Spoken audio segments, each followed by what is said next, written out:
Sir madam movie ఎలా అనిపించింది? Super, బాగుంది మంచి బాగుంది movie. Excellent story and movie కూడా సూపర్ తీసారు. మీ కెరియర్లో ఎప్పుడైనా అలాంటి గొడవలు ఉన్నాయా? ఉంటాయి కెరియర్లో, ఎందుకుండా, but is best movie. Super. ఎలా అనిపించింది? బాగుంది. ఎలా అనిపించింది? మూవీ బాగుంది, పర్లేదు. సాంగ్స్ తీసే విధానం చాలా బాగుంది. అంటే కథ జరిగేటప్పుడే సాంగ్ చెప్పడం అనేది బాగుంది.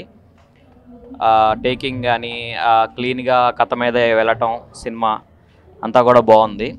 కాకపోతే కథ అనేది చిన్న అంశంగానే ఉంది, కానీ అది మొదటి నుంచి తీసుకొస్తూ ఉన్నారు. కొంచెం సాగదీసినట్టుగా అనిపించింది. బట్ తీసిన విధానం, కుటుంబ నేపథ్యంలో సహజంగా ఎలా న్యాచురల్గా ఉంటుంది, ఆ అనుబంధాలు అనేవి మధ్యలో ఇబ్బందులు వచ్చినా కూడా మళ్ళీ కలిసిపోవాలి, ఎలా అయినా సరే.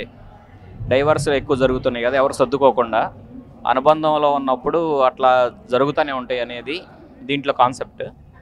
కాకపోతే ఇంకొంచెం కథని కొంచెం మలుపులుగా కొంచెం ముందు నుంచి రాసుకుంటే ఇంకా బాగుండేది అనిపించింది. తీసిన విధానం, కుటుంబ నేపథ్యం, ముఖ్యంగా పాటలు తీసిన విధానం అయితే సహజంగా ఉన్నాయి. ఆ పాటలో కథ చెప్పే విధానం చాలా బాగుంది. పిక్చర్ గందరగోళంగా ఉంది. ఫీల్ ఉండాలి కదా బయటకు వస్తే, అలాంటి సినిమాలు రావట్లేదు అప్పుడు. ఇదేమన్నా బాగుందేమన్నా అని చూస్తే ఇది గందరగోళంగా ఉంది. అది సూపర్ సూపర్ ఉంది. సార్ మేడం, సారు బాగున్నాడు, మేడం బాగున్నాడు, వాళ్ళ ఫ్యామిలీ బాగుంది, వాళ్ళ హోటల్ బాగుంది. వాళ్ళ గొడవలు అయితే మాత్రం మీరు హోటల్కి వెళ్ళండి. వాళ్ళ గొడవలు అయితే మీరు హోటల్కి వెళ్ళొద్దు. వాళ్ళు సెలవు బోర్డు పెట్టారంటే ఇంటికాడే ఉండండి. పరోటాలు ఎప్పుడు రెడీ చేస్తారని ఎదురు చూడండి. ఇప్పుడు వెళ్ళి బయటికి వెళ్ళి పరోటా తినండి. ఖతర్నాక్ మూవీ, మస్తున్నది. Sir madam, thank you. Good night.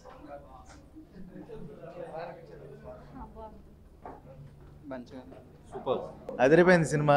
Sir madam పెళ్ళైన ప్రతి ఫ్యామిలీకి వాళ్ళ స్టోరీ వాళ్ళకి కనబడుతుంది, అంతే. కొత్తది ఏం కనబడదు, వాళ్ళదే వాళ్ళకి కనబడదు. సూపర్, అదిరిపోయింది. చాలా వరకు రియల్ లైఫ్ వైఫ్ అండ్ హస్బెండ్స్కి బాగా కనెక్ట్ అవుతుంది. But it's a very good message, very good message. ఎలా అనిపించింది సార్ మేడం? కామెడీ ఉంది. యోగి బాబు, విజయ్ సేతుపతి గారిని ఒక డిఫరెంట్ క్రింజీ రోల్లో చూసినట్టు అనిపించింది. అండ్ క్రింజ్ కామెడీ అయినా ఎంజాయ్ చేస్తారు. And after marriage love story ఎలా ఉంటుంది, వాళ్ళు కొట్టుకుంటూ కలుస్తూ, పెళ్ళికి ముందు లవ్లో ఉన్నప్పుడు కొట్టుకుని కలవడం వేరు, మ్యారేజ్ అయిన తర్వాత ఆ రిలేషన్ అలా మెయింటైన్ చేయడం వేరు. సో డివోర్స్ అయ్యి మళ్ళీ కలవడం, జడ్జి ఎవరు మనకి జడ్జ్మెంట్ ఇవ్వడానికి అన్న డైలాగ్ అయితే బాగా అనిపించింది. సో ఓవరాల్గా movie is good, full enjoy చేయొచ్చు అండ్ ఫ్యామిలీస్ బాగా ఎంజాయ్ చేయొచ్చు. ఎలా అనిపించింది సార్ మేడం? సార్ మేడం నిజంగా సినిమా చాలా బాగుంది. ముఖ్యంగా పెళ్లి చేసుకోబోయే వాళ్ళు, పెళ్లి చేసుకున్న వాళ్ళు, పెళ్లి చేస్తూ జీవించే వాళ్ళు చూడాల్సిన cinema. Complete family entertainer. Emotions చాలా బాగున్నాయి. అసలు హస్బెండ్ అండ్ వైఫ్ మధ్య వచ్చే గొడవల్ని ఒక సినిమాగా ఎలా చూపించారు. వాళ్ళిద్దరి వల్ల గొడవలు రావు, చుట్టుపక్కల వల్ల గొడవలు వస్తాయి. ఆ పాయింట్ చాలా బాగుంది. సినిమా చాలా బాగుంది. మంచి మూవీ. ఎలా అనిపించింది మూవీ? బాగుంది. కామెడీ ఎలా వర్క్ అయింది? బాగుంది. బాగుందన్న, బాగుంది.